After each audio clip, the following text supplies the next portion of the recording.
আসসালামু আলাইকুম। আজকে আপনাদের মাঝে আলোচনা করব একটা ভান মারার বিদ্যা নিয়ে। এটা শুধু আলোচনা করব না, এটা পুরোপুরি আপনাদের আমি দেখায় দিব যে এই ভানটা কিভাবে আপনারা প্রয়োগ করবেন। তো ভিউয়ার্স, আপনারা অনেকে আছেন যারা শত্রুকে ভান মারার জন্য বিদ্যা খুঁজতেছেন, বা একটা শত্রুর অত্যাচারে আপনি খুবই বিরক্ত, তাকে তাবিজের মাধ্যমে কোনো শাস্তি দিতে চান বা মেরে ফেলতে চান, কোনো ক্ষতি করতে চান, কিন্তু ওই রকম সঠিক বিদ্যা আপনারা পাইতেছেন না। দেখা গেছে অনেকে অনেক কবিরাজের মাধ্যমে কাজ করাইছেন, বিভিন্ন কবিরাজের কাছে গেছেন, দৌড়াদৌড়ি করছেন, কিন্তু কোনো কাজ করতে পারে নাই। এমনকি অনেকেও আছেন নিজেরাই চেষ্টা করছেন, ইউটিউব থেকে অনেক রকম তাবিজ নিয়ে বিদ্যা নিয়ে এগুলো প্রয়োগ করছেন, কিন্তু এতেও কোনো কাজ হয়নি। আসলে কথা হচ্ছে কি জানেন, ইউটিউবে মানে যত কবিরাজ আছে তাদের মধ্যে সঠিক কবিরাজ খুব কম। আর সঠিক কবিরাজ যদি না থাকে, তাদের কাছে তো নিজেদের কাছে বিদ্যা নেই, তাহলে আপনাদের কাছে কি দিবে? তারা নিজের মন গড়া ভাবে একটা তাবিজ লিখে একটা ভাবে দেখাই যাচ্ছে, এই যে সাপের বান মারতাছি, অমুকের বান মারতাছি, ঠিক আছে, এগুলো আপনার দেখাই যাচ্ছে নিজের মন গড়া ভাবে। এগুলা যদি আপনি সারা দিন ট্রাই করেন, কোনো কাজ হবে না। কারণ অরিজিনাল আর নকলের মধ্যে পার্থক্য আছে।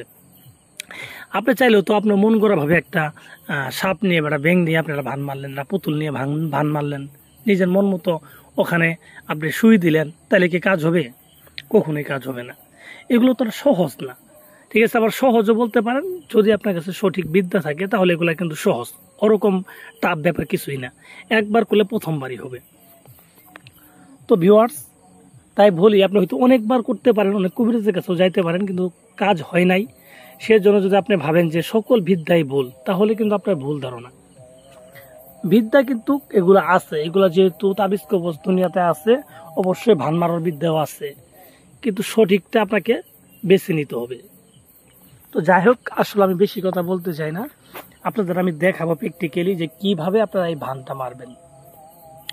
তো ভিউয়ার্স, যারা অ্যাকচুয়ালি করতে চান তারা আমার এই ভিডিওটা ফলো করেন, আর অবশ্যই ভিডিওটা ভালো লাগলে লাইক দিবেন, চ্যানেলটা সাবস্ক্রাইব করবেন। তো ভিউয়ার্স, প্রথমত যে বিদ্যার মাধ্যমে ভান মারবেন সেই বিদ্যাটা দেখে নেন। স্ক্রিনে আমি দেখাচ্ছি, এটা হচ্ছে ভান মারার একটা বিদ্যা বা তাবিজ। এই তাবিজটার মাধ্যমে কিভাবে ভান মারতে হবে আমি আপনাদের নিয়মটা বলে দিব, ঠিক আছে। এর সাথে কাজ করছি, ঠিক আছে। তো আপনারা দেখেন এবং মনোযোগ সহকারে ভিডিওটা দেখেন আর বুঝেন যে কিভাবে করতে হবে। এটা প্রথমত এই তাবিজটাকে আপনি যে কোনো একটা শনি অথবা মঙ্গলবারে লিখতে হবে, রাত্রেবেলা লিখবেন এবং শ্মশানে গিয়ে তাবিজটা লেখার চেষ্টা করবেন। শ্মশানে যে জায়গায় চিতা পোড়া, সেই জায়গায় কালো কাপড় বিছাইয়ে আসন সাজায় আপনি এই তাবিজটা লিখবেন। এবং কি এই তাবিজটা লেখার জন্য যে কালি ব্যবহার করবেন সেটা হচ্ছে আপনার নিম গাছের রস দিয়ে মেশক জাফরান কালি মিশ্রিত করি আপনি কাফনের কাপড়ের উপরে এই তাবিজটা লিখবেন, এই নকশাটা লিখবেন। আমি যেইভাবে লিখছি আপনারা সেম ওইভাবে লিখবেন। এবং কি লেখার পরে তাবিজের নিচে যে নামগুলা দিছি বা যে নামগুলো আছে যাকে করবেন, তার নাম, তার বাবার নাম লিখে দিবেন। এইভাবে সঠিক নামগুলা আপনি লিখে দিবেন। এরকমভাবে আপনি দুইটা তাবিজ লিখবেন একইভাবে। তো লিখার পরে আপনি তাবিজ নামগুলা দেওয়ার পরে আপনি তাবিজের উপরে সুন্দর করে আতর লাগাবেন। আতর লাগায় আপনি যে আগরবাতি আছে সামলে, এই আগরবাতির ধোয়া দিবেন তাবিজের উপরে, এইভাবে ধোয়া দিবেন। ধোয়া দেওয়ার পরে তাবিজ দুটোকে সুন্দর করে পেঁচাবেন। পেঁচায় আপনি দুইটা মাদুলিতে ভরবেন।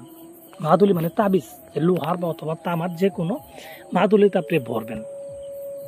মাদুলিতে ভরার পর আপনি একটা তাবিজ যে কোনো একটা কবরস্থানে, কবরের ভিতরে পুঁতে দিবেন একটা তাবিজ।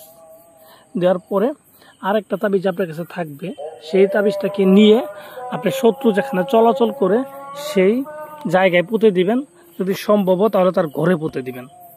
তাহলে দেখবেন আপনার সর্বোচ্চ 3 থেকে 4 দিনের ভিতরে আপনার শত্রু মারা যাবে, একেবারে মারা যাবে। তো ভিউয়ার্স, আজান দিয়ে ফেলছে, তো আজানটা শেষ হোক, পুরো কথা বলবো।